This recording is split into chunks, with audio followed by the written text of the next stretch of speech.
Hell you talking about? Look, this is Murders. Lil Gutta in a targeted hit. This is 10 times Lil Jeff caught bodies on camera. Do your homework.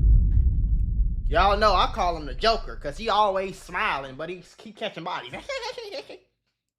Like, you got to be crazy. Lil Jeff lived by one rule: strike first and make it brutal. Of all the things he did, this was among the most ruthless. A broad daylight execution, carried out without hesitation. No mask, no fear. Just a clear message to the streets. If you cross Lil Jeff, there's no warning, just bullets. This guy was not the type to let things slide. When someone from his side got killed, he made sure there was payback. And on May 13th, 2021, he did exactly that. It was a regular afternoon near East 79th Street in Chicago. The streets were busy. Cars rolled by, people stood around talking, and shops had customers going in and out. Nobody knew that a killing was about to happen. Lil Jeff had been watching Lil Gutta, real name Ronnie L. Sistrunk Jr. Oh, he been watching him. Gutta was moving like he had no enemies, walking through the city without a care. But his name had already been linked to Crew's murder a month earlier, and that was a serious problem. Do your homework. Do your homework on your name linked to a body, and you walking around like it's chicken. Whether Gutta had actually been involved didn't matter. What mattered was that Jeff believed he was. Jeff waited for the right moment. He wasn't the type to rush things. Gutta had just come out of a store, checking his phone, completely unaware of what was coming. Jeff moved in quickly. No words, no warnings. Bang! The first shot hit Gutta in the chest. His body jerked, and his phone fell from his hand. Before he could react, another shot, then another. Each one meant to make sure he wasn't getting back up. People screamed, some ducked, others ran. Jeff didn't stick around. He walked off, blending into the crowd like nothing had happened. By the time police arrived, Gutta was already dead. Witnesses had seen what happened, but no one was willing to talk. The streets knew who was responsible, but no one wanted to be next. A daytime hit was already a moment that had the streets whispering, but Jeff didn't just stop there. He took his savagery to the mic and turned 7 bodies into lyrics. Boasts about killing 7 people in FTO. The drill scene had always been filled with bold lyrics and street talk, but in March 2024, a song dropped that had people questioning whether the words were just music or real confessions. The track was called FTO. My question is, why would anybody ever be friends with this nigga? You know what I'm saying? Like, and don't get me wrong, I know that they said Lil Scoom, it was a rumor that Lil Scoom is the one who left the school and then changed clothes, came back, and unalived them 2 people at the school downtown. I don't know how true that is. But, like, I'm just thinking, like, I would never hang out with Bloodhound Lil Jeff because if he catching bodies like they say at Q50 and they all catching bodies like they say, they gonna come smoke me. Do your homework. Bruh. They gonna come smoke me just because I'm cool with you. And as soon as it hit the streets, it became one of the most talked about songs that year. Lil Jeff and Vert had been teasing the release for weeks. When it finally dropped, the energy was violent, raw, and reckless. The lyrics had no filter. Jeff rapped about taking 7 lives, bragging like it was just another achievement. The way he delivered it was too specific, too detailed, making people wonder if he had really done everything he claimed. But one part of the song stood out more than anything else. Jeff called out Leal by name, mocking his death with the line, "Leal dumb in a pack, we smoke him." It wasn't just a disrespectful line, it was a direct celebration of someone's murder. That was not the only part that got people talking. Another verse mentioned how his old friends, whom he used to be cool with, have now become his ops. He also mentioned how his crew had shot so much on Rhodes Avenue that their enemies had to shut down their drug Oh spots. my If God. true, this meant his side had not just taken lives, How but also old was he when he caught his first body? Do anybody know? Do anybody know? And look at these pictures, y'all. I just want y'all to pay attention to these pictures. Lil Jeff is gone, unalived. Q50 hanging on by a thread. I think J. Bin Laden, I think he cool. Folks locked up for a body that he would have got locked up for if he was still alive. So it's only 2 people out and free right now. It's Q50 and Bin Laden. Out of the 4 people right here, like, also taken over entire trap operations, forcing their Y'all be rivals tweaking, to leave gang. the area. The song spread fast. It was played in cars, blasted at parties, and debated in drill forums. People argued about whether Jeff's claims were exaggerated or if he had really dropped 7 bodies. No matter what the truth was, one thing was clear. Jeff had no fear of what he said or who heard it. His reputation for self-snitching was already growing, but FTO... I want to put y'all on to some of the easiest money you'll ever make in your life. Freecash.com is a website that allows you to literally get paid hundreds of dollars just for playing video games on your phone. All you need is an email and a password. Follow the directions on each of the campaigns and you can earn at least $100. My personal favorite game to play was Sunrise Island, and when I clicked on it, they had a $370 bonus. I got $370 just for playing a video game on my phone. On average, it only takes about 17 minutes for most people to start earning money on Freecash.com. So if you need some free, easy, extra money, go to Freecash.com, click the QR code right here, or go in the description below and start getting that bag. You did? They took it to another level. Now, was Jeff exaggerating his numbers? No. Or was he really keeping score? I think he was keeping score, bro. Because his next moment made it clear that when Jeff rapped about murder, it wasn't fiction.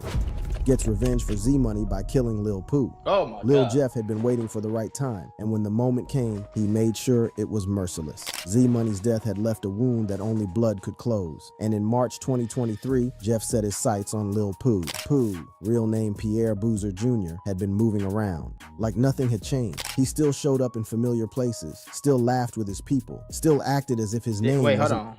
He still showed up Is this the real Bloodhound Lil Jeff liking this picture? in familiar places, still laughed with his people, still acted as if his name wasn't being whispered in the streets. Right. But Jeff had already decided that Pooh wasn't going to see the summer. The plan was set in motion days before. Jeff didn't move sloppy. He didn't just roll up and start shooting. Instead, he let Pooh's own routine work against him. He sent word through mutuals, spreading talk that a certain block was safe again, knowing Pooh would hear it. Pooh took the bait, showing up like nothing was wrong. That night, the trap was set. Pooh pulled into the driveway of his home, the place he always returned to after a long day. He stepped out of his car, nodding at someone he recognized. The night was quiet, with only the distant hum of the city in the background. Everything seemed normal. Then the lights in the lot flickered. A small moment, barely noticeable. But in that second of distraction, a figure moved out of the shadows. The first shot hit Pooh's leg. He dropped to the ground, grabbing his knee, trying to crawl toward his home. He didn't make it. More shots followed, fast and unrelenting. The last one hit him in the back of the head, leaving him face down on the pavement. A car engine roared, tires screeched, and the shooter was gone.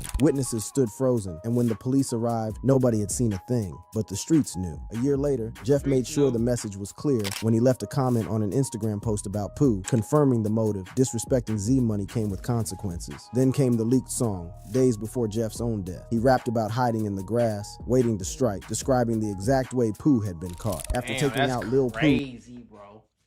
He was really trying to be King Von, gang. He was catching bodies, and he was being real subtle, but like he was really telling you, like, this exactly how I look. I stayed in the grass and I waited for him. Like, if you put two and two together, gang, he really telling you how he catching all these bodies. So he's like the Joker. Do your homework. Ladies and gentlemen, He like the Joker. we got him. He blowing niggas up and then talking about it, folks. most would have laid low. But Jeff, he wasn't done proving himself. His next moment came fast, and this time bullets were flying from a moving car. Orders a drive-by on Black.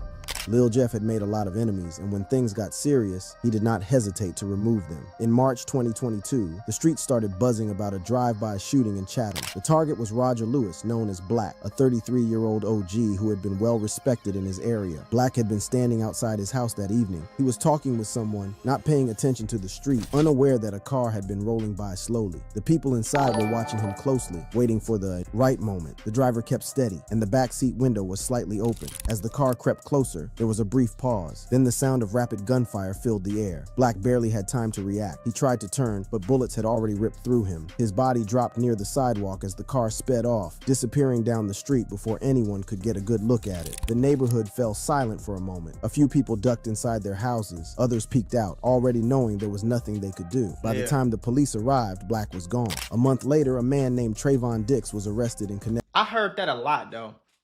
That this how I be saying Lil Jeff was really a ruthless as the Joker. He was the Joker. Bro, this man catching bodies, and 99% of the time, bro, his ops don't even make it to the hospital. They don't even make it to the ambulance. Most of the time, from all the bodies that I heard that Lil Jeff caught, bro, his ops was gone before the ambulance even got there, bro. Do your homework. And that go to show you, and I'm not trying to say like it's a good thing. I'm just saying that goes to show you how fucking crazy and wicked he was. Because he wasn't playing. He wasn't just blicking up blocks and doing all that so he can get some more street cred. He was coming to unalive you, and he was not leaving until you were not breathing no more. Every single time, damn near. Connection to the shooting. But even after his arrest, people kept talking. Many believed Jeff had ordered the hit. The tension between his crew and Black's people had been getting worse, and this felt like a move to settle things. Jeff never addressed the rumors, but he did what he always did. He let his music do the talking. A few weeks later, he dropped a song with lyrics that made people wonder. He mentioned how some older guys think they run things until they get caught standing outside at the wrong time. A drive-by was already a wild moment, but Jeff had a habit of outdoing himself. When 2 bodies dropped on the same night, the streets knew. This wasn't just war, it was domination. Orchestrates a moment. Damn, he was catching bodies for that long? When did he catch his first body, bro? How old? Because when he passed away, he was like 19, 20. He had like 11 bodies. Do you understand how fucking wicked this is? They need to make a fucking TV show about this little boy. Could know. Admits to murder in his song. By early 2024, Lil Jeff's name was already tied to countless street rumors. But when he dropped in February, the conversation took a turn. It wasn't just another drill track full of threats and tough talk. This one felt like a confession. The beat was dark, the flow was aggressive, but it was the lyrics that made people stop and listen. In one chilling line, Jeff described a victim screaming before taking his last breath. The way he rapped it, like he was reliving the moment, made people immediately connect it to the murders of Monty and Lil Rob. For those who remembered how the two were killed, the details were lids for 2 hats, really stepping in blood. Niggas know how I get. This don't even rhyme. He not even rapping. He just on that bitch talking like, I just want to get on here and tell everybody about the bodies I caught. You feel? He not even rapping. To ignore. Monty had been left gasping for air on the sidewalk, and Lil Rob's final moments were eerily similar to what Jeff was rapping about. Within hours of its release, the internet caught fire. Reddit threads were filled with people breaking down the lyrics and matching them to real-life events. Drill forums argued over whether Jeff was bragging or setting himself up for trouble. Some fans defended him, saying he was just telling a story, but others believed he had done what many rappers before him had been accused of, self-snitching in the booth. This wasn't the first time Jeff had been suspected of putting real murders into his songs, but took things to another level. It wasn't just about who got hit or where it happened. This time, it was about how they died, they said in their last seconds, and how Jeff felt watching it happen. He never responded to the accusations. He never clarified the meaning, but he didn't have to. The damage was already done. Rapping about bodies is one thing, but saying it lived, that's a moment only someone who truly doesn't fear death would create. And Jeff, he laughed while updating his body count. Updates his body count to 10 on Instagram Live. God. He updating his body count to 10 like he's updating his damn Facebook profile to single. On Instagram felt different on the night of May 13th, 2024. Thousands of people were tuned in, waiting to see what Lil Jeff would say next. He sat in front of the camera, relaxed, flipping through a thick stack of money. His wrist shined every time he moved, the diamonds on his Rolex catching the light. The comment section moved so fast it was impossible to keep up. You don't got 10, bro. Stop the cap. The conversation took a dark turn. Jeff started talking about the streets, about the people he had lost, and the ones who had lost their lives. These niggas kill anybody when they get emotional. Stay safe. All my innocent people, these niggas lost their mind for real. You know what's crazy? People can say whatever they want to say about Lil Jeff, bro. I ain't heard about him hitting nobody innocent. Do your homework on that. You know what I'm saying? As crazy as it get and as stupid as, the streets is and all that, folk. I be thinking like when somebody go to Iraq and catch 35 bodies, gang, and they come back, they get applauded. You know what I'm saying? So it's like the same way y'all applaud them, and I've been saying this for years, the same way y'all applaud them, that's the same way that Lil Jeff homies feel about him. You feel what I'm saying? Like, gang, you taking out all these people that's trying to take us out every other day. You know what I'm saying? You at a war right now. You risking your life every day. You stepping for us, really. Just like how a soldier go to another country and step for America. He stepped for me. He stepped for you. He stepped for her. He stepped for him. You know what I'm saying? But as crazy as it is, though, bro, unless I'm wrong, you feel me? I might be wrong. But I ain't heard about no innocent that got hit up with Lil Jeff, bro. You know what I'm saying? I ain't heard about no innocent man or him just outside. He ain't go to no school and blick up no school and all that. He ain't go on no block and just wet nobody whole crib up. Like, you know what I'm saying?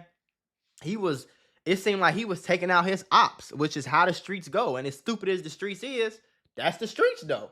You feel me? It's crazy. I just wish he had that same energy and did it for music or just something positive, folk, that would have changed his life and everybody around him instead of getting soaked up into the streets like he was. Him. With a smirk, he leaned back and made a statement that shook everyone watching. The comment section exploded. Some fans hyped him up, while others were shocked. His enemies, whether they were watching or someone sent them the clip later, had all the information they needed. He made it clear that the body count had gone up. Next to him, Q50, a close associate, added his own numbers, fueling even more speculation. If anyone thought Jeff was exaggerating, hearing Q50 confirm his own count only made it more believable. The live continued with Jeff taunting his rivals, daring them to respond. He laughed as he fanned out his money, showing no concern for what he had just admitted. It didn't take long for the clip to spread. Reddit forums, drill pages, and even Oh, it's them drip 1, 2, 3, 4, 5, 6, 7, 8, 9, 10.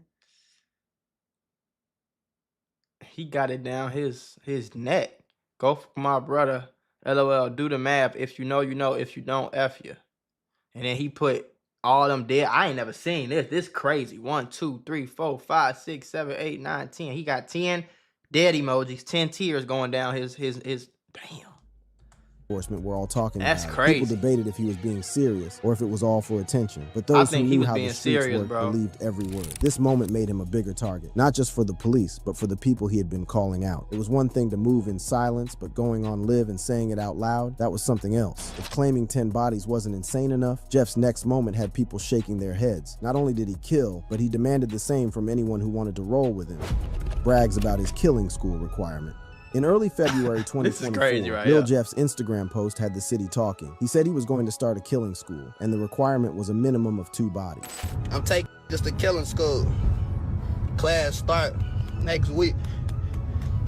You gotta at least have 2 bodies though. For I ain't coming with no. If you ain't got shit, I can't work with no beginners. But that's not all. The post started with a message about his enemies, accusing them of taking out innocent people instead of handling real street business. It was a direct shot at those who had been speaking on his name. But what really caught people's attention was the photo that came with it. Jeff had a fresh tattoo, 10 teardrops inked onto his skin. The streets already understood what that meant. Each teardrop was a body, a life taken. Some people even speculated that 2 of them were for Lil Rob and Monty, 2 names connected to past murders. As if that wasn't enough, he lined up a series of emojis in the caption, carefully placed in a way that seemed to match 10 victims. The message was clear, but not direct enough to be a confession. Jeff knew how to say a lot without saying too much. Something.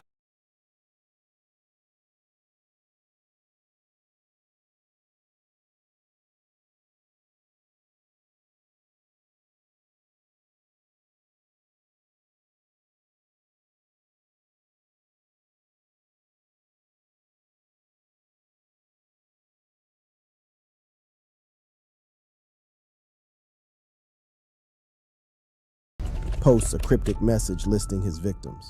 Lil Jeff was known for stirring controversy, but in April 2024, he took things to another level. Instead of making a direct statement, he dropped a post that had the whole city talking. The post contained lyrics from an unreleased King Von song, but what really caught people's attention was what came after. Below the lyrics, Jeff added 10 emojis. At first, it looked random, but the streets quickly started putting the pieces together. One emoji stood out more than the rest. The hats. 1, 2, 3, 4. 1, 2, 3, 4, 5, 6, 7, 8, 9, 10. Do he got the 2 graduation hats for the 2 people he unalived at school, bro? Do he got the one? What does it mean? A woman's hat worn by a woman for sun protection. So do he got that for the 1 female he got? And what do the three blue caps mean? 1, the big red hat. I think the two graduation hats is the people he unalived at that school. That's what I think. And maybe the one right there, the red one, maybe that's like the one that made it to the hospital and died later or something. I don't know. A woman's hat. It did not take long for fans to link it to D-Money, a known name in street circles. People believed it was a coded reference to his female nickname, a slick way of saying he was responsible for the murder without actually saying it. The conversation spread fast. Was this a body count? Was he listing his victims? Some thought it was a way to taunt his enemies. Others called it another case of self-snitching, something Jeff had already been accused of multiple times. Despite the backlash, Jeff refused to take the post down. He never explained its meaning, never corrected the speculation. Instead, he let people argue and debate, watching as his name spread even further. Nobody knew if the emojis really represented lives lost, but one thing was... was clear. Jeff wanted people to keep guessing, and he made sure they never stopped talking. Some killers leave evidence behind by accident. Jeff, he turned it into a moment. Flaunting stolen watches and bloodied hands, he wasn't just sending a message, he was mocking the dead. Taunts ops with stolen watches and bloody hands. Social media had always been a tool for Lil Jeff, but in early 2024, he used it to send a message that had everyone watching. This time, it wasn't a song, a cryptic caption, or a live stream. It was a set of pictures that spoke louder than know words. about this. The first image showed two expensive watches, both sitting on his wrist. The brands were easy to recognize, the kind of jewelry that only a few people in the city could afford. But it wasn't about the price. It was about who they belonged to. Word spread fast that they had been stolen from 6,300 Breado. That's crazy, bro. I think that's what kicked off the beef with them. For the world to see, making sure Breado and his people felt the disrespect. The second image was even worse. His hands were covered in blood. Nobody needed an explanation. The meaning was clear. He was claiming to have done something violent, something that took him to a different level in the streets. Whether it was a real confession or just a way to boost his image, the message was the same. He wanted his enemies to know he wasn't done. People immediately connected this to something deeper. Months earlier, Jeff had been robbed by BKN members, an incident that had been laughed about on social. So wait, Jeff got robbed? Is that what he just said? The message was the same. He wanted his enemies to know he wasn't done. People immediately connected this to something deeper. Months earlier, Jeff had been robbed by BKN members. Oh, so Jeff got robbed a few months earlier. An incident that had been laughed about on social media. Some saw this as his way of getting revenge, letting them know he had taken something back. The pictures fueled the fire between him and his rivals, making it clear that the situation was far from over. It wasn't just about the stolen watches. It was about power. And Jeff wanted everyone to know he was still in control. If there was ever a moment that showed Jeff was living without limits, it was this. Sniffing perks on camera, slurring words, laughing about murder. He wasn't hiding anything anymore. Sniffs Percocet during an interview. I ain't gonna lie, Lil Jeff ass is crazy, bro. And I don't even, like, I know they say he got robbed and shit like that, but I don't even know, I don't think I ever heard of nobody actually sliding on him. Like, has Lil Jeff ever caught a bullet?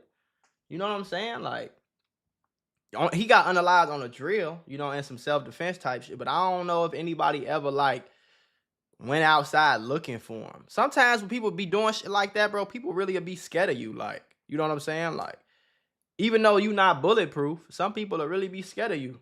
So, I don't know. But, I mean, obviously, he not going to get on Instagram and talk about who blicked at him. He only going to talk about the bodies he caught. But unfortunately, like I always say, man, no matter how tough you is, no matter how raw them songs is, no matter how many bodies you got for it, don't make you bulletproof. You still human like everybody else. So, I mean, rest in peace to him. Rest in peace to everybody that lost their life, boy. But y'all better stop tweaking. Do your homework, skate.